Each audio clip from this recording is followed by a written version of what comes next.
اے میرے بچے تو اللہ کے ساتھ کبھی شرک نہ کرنا، شرک دنیا کا بہت بڑا پاپ ہے۔ آپ یاد کیجئے آپ نے کب اپنے بچے کو عقیدہ سکھایا، کب اپنے بچے کو توحید سکھایا؟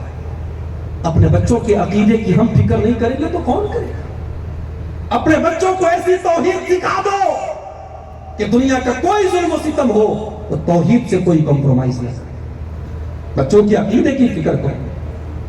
ہزاروں سال پہلے اللہ کا ایک پیغمبر ہے جس کا باپ بھی پیغمبر، جس کا دادا بھی پیغمبر، اس کا نام یعقوب ہے۔ یعقوب کا باپ اسحاق بھی نبی، اسحاق کے باپ ابراہیم بھی نبی۔ حضرت یعقوب کا آخری ٹائم میں بستر پڑے ہوئے ہیں، ان کے 12 بیٹے ہیں، 12 بیٹوں میں ایک بیٹا یوسف بھی نبی، بیٹا بھی نبی، باپ بھی نبی، دادا بھی نبی۔ لیکن یعقوب اپنے مرنے کے ٹائم اپنے بچوں کو کیا وصیت کر کے جاتے ہیں؟ ہمارے اور آپ کے کیا وصیت ہوتی ہے؟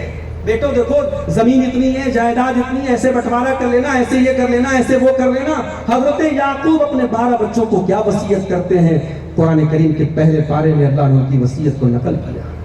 ام کنتم شہداء اذ حضر یعقوب الموت اذ قال لبنیہ ما تعبدون من بعدی قالوا نعبد إلهك وإله آبائك إبراهيم وإسماعيل وإسحاق إلها واحدا۔ حضرت یعقوب پوچھتے ہیں کہ میرے بچوں تم میرے بعد کس کی عبادت کرو گے؟ نبی پوچھ رہا ہے، ایک ایسا انسان پوچھ رہا ہے جو نبیوں کے خاندان سے، جو خود بھی نبی ہے، اپنے بچوں سے پوچھ رہا ہے تم کس کی عبادت کرو گے؟ ہمارے لیے چھوٹی بات ہے، مگر یعقوب علیہ السلام کے لیے کوئی چھوٹی بات نہیں تھی۔ اے میرے بچوں تم کس کی عبادت کرو گے؟ 11 بچوں نے بیک زبان کا، 12 بچوں نے بیک زبان کا، اے ابا جان ہم اس اللہ کی عبادت کریں گے جس اللہ کی عبادت آپ کرتے ہیں، اور جس اللہ کی عبادت ہمارے باپ دادا حضرت اسماعیل اور اسحاق اور حضرت ابراہیم کیا کرتے تھے۔ بچوں کی عقیدے کی فکر کرو، بچوں کی تربیت کی فکر کرو۔ اللہ کی قسم جب ہم نے ان گھروں سے بچیوں کو مرتد ہوتے دیکھا جن گھروں میں باپ کے چہرے پر شرعی داڑھی تھی، باپ کے چہرے پر سجدے کا نشان تھا، گھر سے لڑکی جب بھی نکلتی تھی نقاب میں نکلتی، جب ہم نے ان گھروں میں لڑکیوں کو مرتد ہوتے ہوئے دیکھا تو اللہ کی قسم دل کو تکلیف پہنچی کہ یہ قوم کہاں تک پہنچ گئی، یہ قوم کہاں تک پہنچ گئی، اور ہم اپنی بچیوں کی تربیت سے کس قدر غافل ہو گئے۔ عربی کا ایک شاعر کہتا ہے ليس اليتيم من انتهى أبواه من هم الحياة وخلفاه ذليلا إن اليتيم هو الذي تلقى له أما تقلت أو أبا مشغولا۔ شاعر کہتا ہے یتیم وہ نہیں ہے جس کے ماں باپ دنیا سے چلے گئے ہوں، یتیم تو وہ ہے جس کی ماں کے پاس اس کے لیے ٹائم نہ ہو، جس کے باپ کے پاس اس کے لیے ٹائم نہ۔ اپنی اولاد کی تربیت پر توجہ دو میرے بھائی۔ انسان کی زندگی میں فیملی سے بڑھ کے کچھ نہیں ہوتا۔ انسان خون پسینہ ایک کرتا ہے اپنی فیملی کے لیے، صبح سے لے کر رات تک محنت کرتا ہے اپنی فیملی کے لیے۔ کیا آپ پسند کریں گے آپ کی بیوی جہنم میں جائے؟ کیا آپ پسند کریں گے آپ کے بچے جہنم میں جائیں؟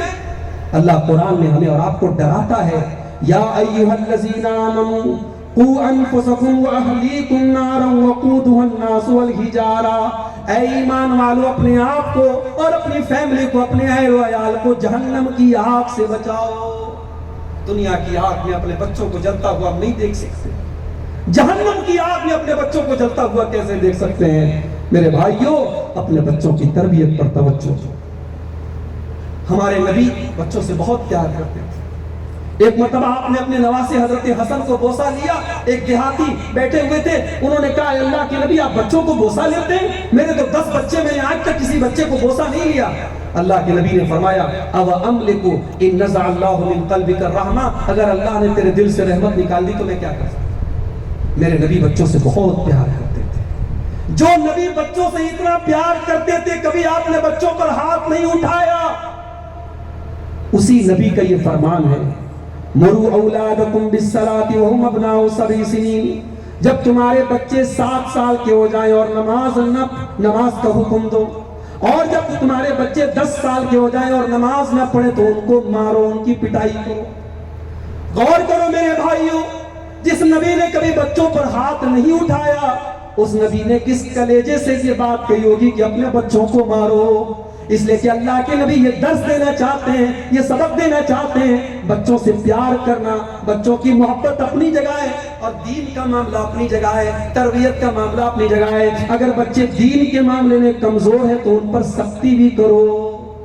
ہمارے یہاں لوگ بھروسہ کرتے ہیں, بیٹی کالج میں پڑھنے گئی, 4 بجے چھٹی ہو رہی ہے, بچی رات میں 10 بجے آ رہی ہے. باپ سے پوچھا, آپ نے پوچھا نہیں بیٹی لیٹ کیوں آئی؟ کہتے صاحب ہمیں اپنی بیٹی پر بھروسہ ہے.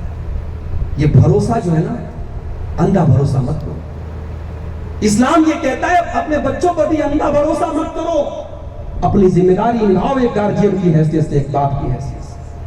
ہمارے نبی اپنی بیٹی حضرت فاطمہ سے اتنی محبت کرتے تھے کہ اماں عائشہ فرماتی ہیں جب حضرت فاطمہ گھر میں آتی تھی, اللہ کے نبی اپنی بیٹی کا ویلکم کرتے تھے, اپنی بیٹی کا استقبال کرتے تھے, کھڑے ہو جاتے تھے, بیٹی کا ہاتھ پکڑ کر کے بیٹی کی پیشانی چوم لیتے تھے, اور بیٹی کو اپنے بغل میں اپنے بازو میں بٹھاتے تھے. اتنی محبت کرتے تھے. مگر جب موقع پڑا آپ نے سختی بھی کی. بخاری کی روایت, ایک مرتبہ آپ حضرت فاطمہ کے گھر گئے, دروازے پر پہنچے, چہرے پر آپ کے غصے کے آثار نمایاں ہوئے, آپ واپس چل گئے. حضرت فاطمہ کو پتا چلا کہ ابا جان آ کر کے واپس چلے گئے. فوراً اپنے شوہر حضرت علی کو بھیج, جاؤ پتا کرو کیا بات ہے. حضرت علی آتے ہیں, اللہ کے نبی کیا بات ہے, کیا غلطی کر دی ہم لوگوں نے, کیا گستاخی ہوگی؟ اے علی, جب میں کل اپنی بیٹی سے ملنے اس کے گھر پر گیا, رأیت علی بابھا سترا موشیا, میں نے کیا دیکھا کہ میری بیٹی کے دروازے پر جو پردہ لٹک رہا ہے وہ بڑا ڈیزائن دار پردہ ہے, بڑے اس کے اوپر نقش و نگار بنے ہیں, جو میرے نبی کی بیٹی کے, جو میری بیٹی کے شایان شان نہیں ہے, جو